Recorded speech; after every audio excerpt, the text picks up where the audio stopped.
성경 통독 353번째 날입니다. 오늘도 주님께서 주실 은혜를 소망하며 함께 진리와 생명의 말씀 앞으로 나아가겠습니다. 잠깐 기도하겠습니다. 주님, 오늘도 하루를 시작하기 전 주님 말씀 앞에 나아왔습니다.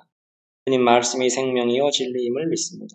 주님 말씀으로 세임 얻게 하시고 주신 세임으로 오늘 하루 승리하게 하시고 주님께 영광이 되는 하루 되게 하여 주시옵소서. 예수님의 이름으로 기도드리옵나이다.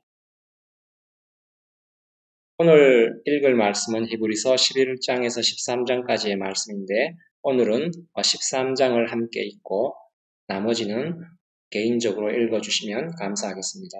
히브리서 13장의 말씀을 읽겠습니다.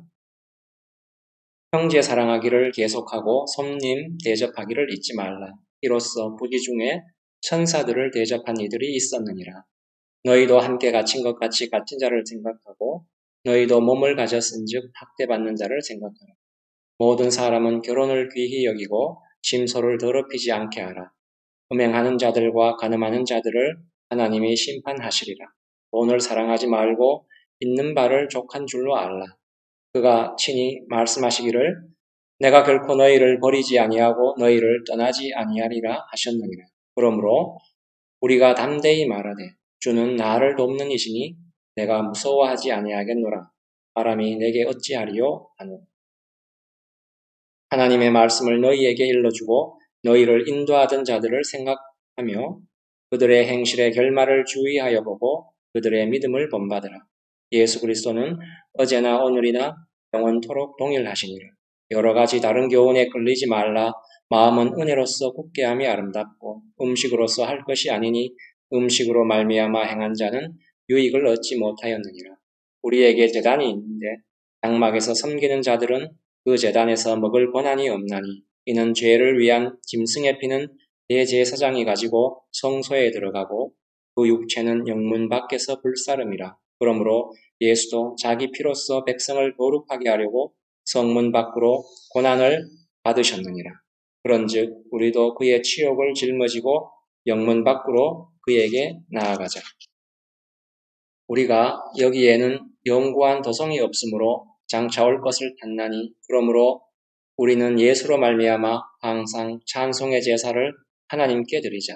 이는 그 이름을 증언하는 입술의 열매니라. 오직 선을 행함과 서로 나누어 주기를 잊지 말라.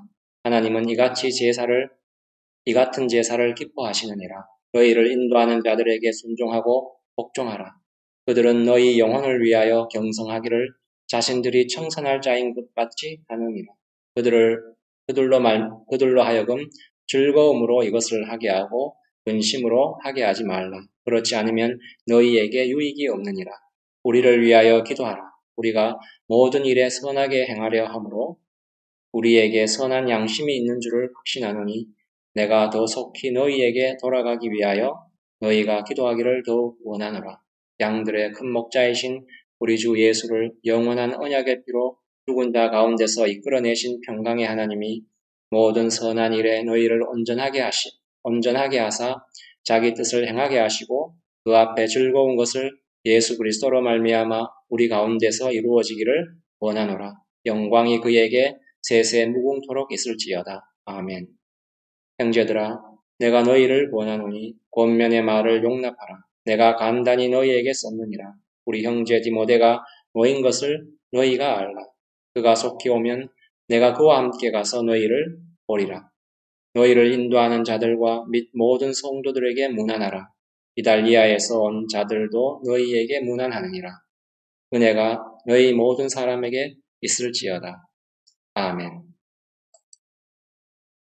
히브리서는 기독교 박해가 가장 심하던 때에 쓰여진 성서입니다. 그러니까 히브리서는 목숨을 걸고 주님을 선택했음에도 불구하고 삶이 힘들고 고단했던 자들을 위로하고 신앙을 끝까지 지킬 것을 격려하기 위해서 쓰여진 편지인 것이지요. 왜냐하면 이들도 신앙을 지킨 보상이 도대체 뭐냐 하는 문제로 갈등하고 힘들어 했었기 때문인데 이런 갈등은 어느 시대나 어느 성도들에게나 일반적으로 찾아오는 갈등이지 않습니까? 히브리서를 처음 받아본 사람들이나 오늘을 사는 우리 성도들에게 있어서, 아니, 어느 시대를 막론하고 성도들에게 가장 큰 문제거리가 무엇이겠습니까?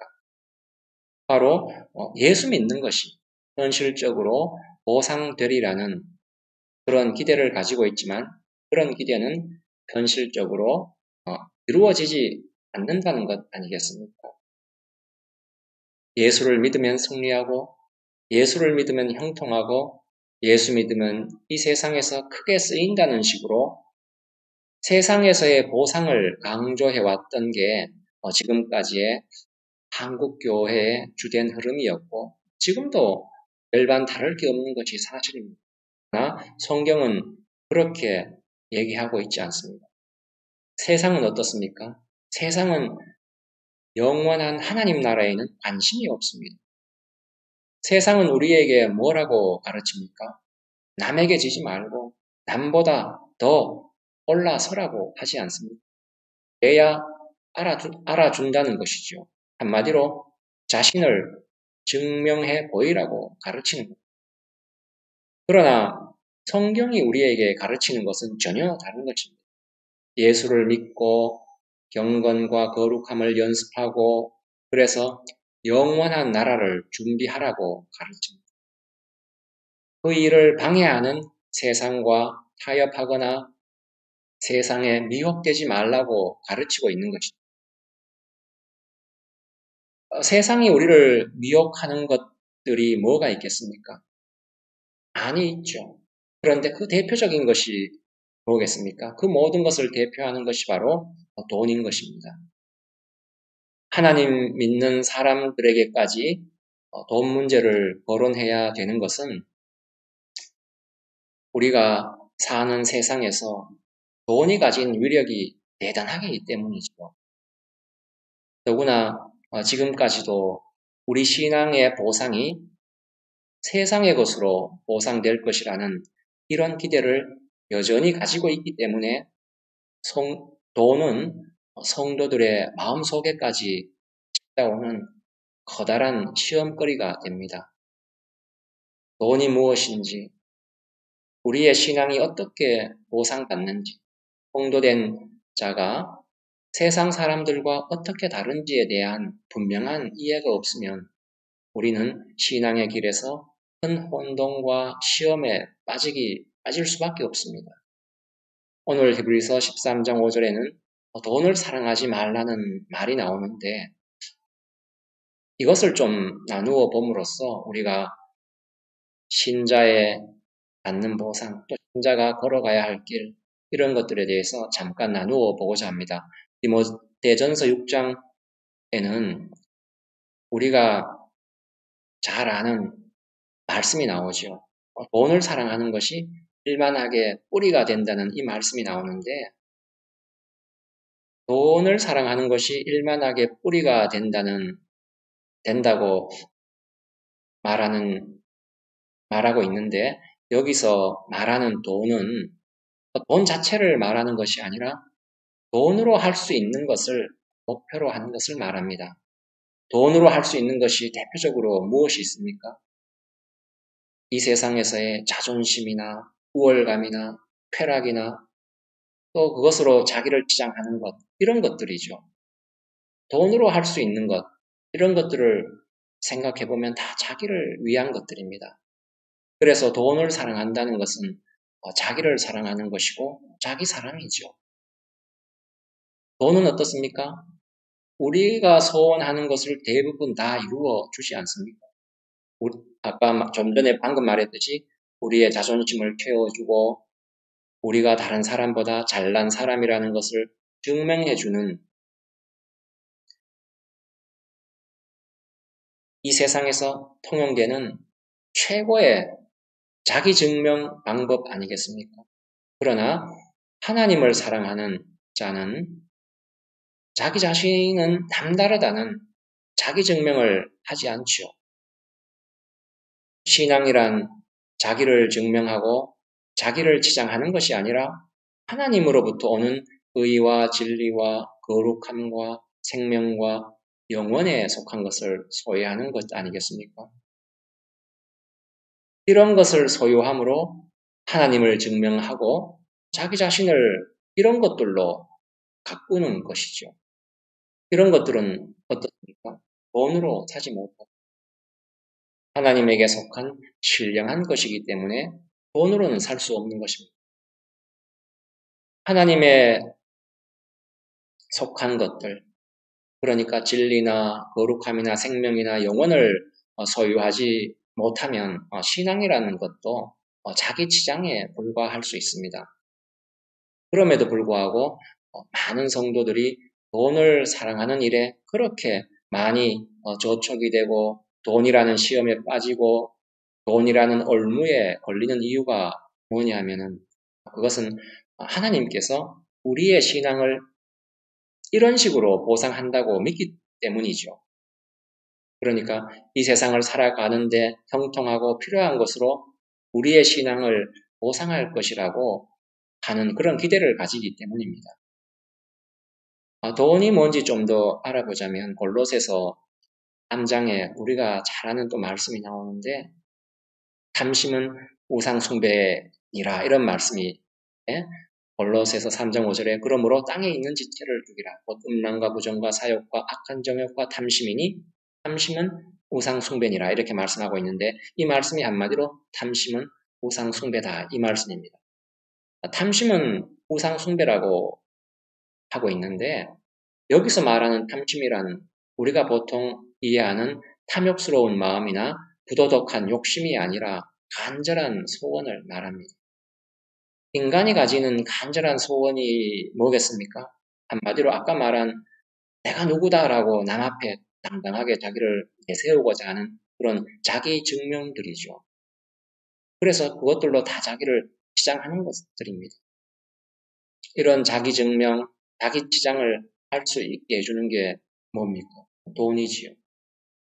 자기가 소원하는 것을 이루어주는 것, 그것도 뭡니까? 그것이 또 우상이죠. 그래서 돈을 사랑하는 것은 우상 숭배라고 말씀하고 있는 거예요. 우리가 하나님을 우리 소원의 근거와 기준으로 삼지 않으면 어떻게 됩니까? 하나님의 소원, 하나님의 기준이 아니라 우리의 소원, 우리의 기준, 우리의 목표가 우리 신앙의 내용이 된다는 거죠. 한마디로 하나님이 아니라 우리 자신이 우리 신앙의 내용을 정하게 된다. 그 말씀입니다. 그때 그 신앙은 신앙이 아니라 자기 치장이요 우상이 된다는 거죠. 우리는 돈에 대해 그리고 부자에 대해 오해하는 경우가 많은데 돈 자체가 나쁘거나 부자가 나쁜 것이 결코 아닙니다. 부자가 자기가 가진 돈으로 자기의 능력이나 우월함을 증명하고 자기를 증명할 때는 그 돈은 나쁜 돈이 되고 부자는 나쁜 부자가 되겠지요. 그러나 자기가 가진 돈으로 자기를 증명하지 않고 자기를 치장하는 데 사용하지 않고 자기가 가진 돈을 자기 돈이 아니라 하나님이 맡기신 돈이라 생각하고 하나님이 맡긴 것이니 내 뜻이 아니라 하나님 뜻에 따라 돈을 쓰면 그 부자는 하나님이 기뻐하시는 부자인 것이죠. 돈을 가지고 자기를 치장하거나 자기를 증명하지 말고 하나님이 맡기신 돈을 맡은 사람으로서 제대로 쓰라, 제대로 맡으라 그 말씀이죠. 그래서 성경은 뭐라고 말합니까? 맡은 자에게 구할 것은 충성이니라 이렇게 말씀하지 않습니까? 충성이란 뭡니까? 자기 뜻을 따르는 것이 아니라 시킨 사람의 뜻을 따르는 것 아니겠습니까? 이 세상에서 최고의 복 중에 하나가 뭡니까? 돈복이죠, 돈복. 그러나 성경은 심령이 가난한 것을 최고의 복이라고 말씀하고 있습니다. 복 중에 첫 번째 복이 심령이 가난한 자는 복이 있나니 천국이 저희 것임이라 이 말씀 아닙니까? 심령이 가난하다는 것이 무엇이겠습니까? 하나님의 거룩하심과 영생과 영원에 속한 것에 대한 갈증을 느끼고 소원하는 것을 말합니다. 이 세상의 것에 대한 소원과 간절함이 아니라 거룩함과 진리와 생명에 속한 것에 대한 갈증을 느끼고 목말라 하는 것. 이게 신자된 표라는 것이죠. 신자가 마땅히 추구해야 할 신앙이라는 것입니다. 돈을 사랑하지 말라는 얘기는 바로 이런 차원에서 하는 얘기인 것이죠. 세상에서 나오는 것으로 우리의 힘이나 우리의 내용으로 삼지 말고 하나님으로부터 오는 것만을 우리의 힘이나 우리의 내용으로 신자의 신자됨으로 삼으라는 것이죠. 하나님으로부터만 오는 것을 사모하는 것이 바로 마음이 가난한 것이라고 말씀하고 있는 거예요. 그래서 신자는 세상에 있는 아무리 좋은 것, 값나가는 것을 주어도 그것으로 만족이 되지 않는 그런 존재인 것이죠. 신자는 하나님으로부터 오는 것만으로 만족이 되는 그런 존재이기 때문에 우리가 날마다 울고 탄식하고 애통해야 하는 것 아니겠습니까? 그래서 결국 신앙의 싸움은 예수를 믿은 것에 대해 현실적 보상을 받을 것이냐, 아니면 하나님에게서 오는 신령한 것들을 그 보상으로 받을 것이냐의 싸움입니다. 신령한 것들이 뭐겠습니까? 거룩함이나 진리나 생명이나 영원이나 이런 것들이죠. 더구나 세상은 어떻습니까? 세상은 거룩함이나 진리나 생명 이런 데는 관심이 전혀 없습니다. 관심이 없을 뿐만 아니라 거룩함과 생명과 경건과 영원을 준비하는 자를 어떻게 해서든지 무너뜨리고 실패케 하려고 세상과 타협을 하면 세상은 우리의 고통을 면하게 해줍니다. 그러나 세상을 거부하고 신앙을 붙들면 고통이 당연히 따르는 것입니다. 왜냐하면 신앙을 붙들면 자기를 증명하고 자기 치장을 못하니까, 그러니까 괴롭죠. 하지만 신앙을 붙잡으면 우리는 거룩함과 의와 영생과 영광을 얻습니다. 하나님이 우리에게 요구하는 것은 오직 하나뿐이죠. 뭐겠습니까? 신령해지는 것입니다. 의와 진리와 생명과 거룩함으로 신령해지는 것이죠. 세상의 것을 거부하면 우리는 어려움을 겪고 억울함을 당할 수밖에 없습니다. 그러나 하나님은 우리가 당한 그 어려움과 억울함에 대하여 세상의 것이 아니라 신령한 것으로 차고 넘치도록 보상해 주시는 분입니다. 인생의 고난 가운데서도 하나님은 우리가 전혀 예상치 못하고 상상치 못한 방법으로 우리를 거룩한 하나님의 사람으로 결실시켜 가시는 분입니다. 오직 하나님으로부터만 오는 신령함을 사모함으로 더욱 신령해지는 우리의 심령이 되기를 주님의 이름으로 소망합니다. 기도하시겠습니다. 주님, 우리를 세상에서 뽑아내어 주님 안에 두심을 인하여 감사드립니다. 우리로 세상에 살되 세상에 속하지 않고 주님께 속한 자 되게 하심을 감사드립니다. 세상에서 나오는 것으로 우리 자신을 만들지 않고 오직 하나님께로부터 오는 것으로 우리 자신을 만들어갈 수 있게 하여 주시옵소서. 주님께서 우리를 주님 안에 두셨사오니 우리로 능히 하나님의 신령함에 이르도록 이끄실 것을 인하여 감사드립니다. 오직 하나님께로부터 오는 것만을 우리의 자랑으로 삼게 하사 세상의 유혹과 위협을 이기게 하시고 그리하여 우리의 인생이 하나님 앞에 복된 인생 되게 하여 주시옵소서. 감사드리오며 우리 주 예수 그리스도의 이름으로 기도드리옵나이다. 아멘.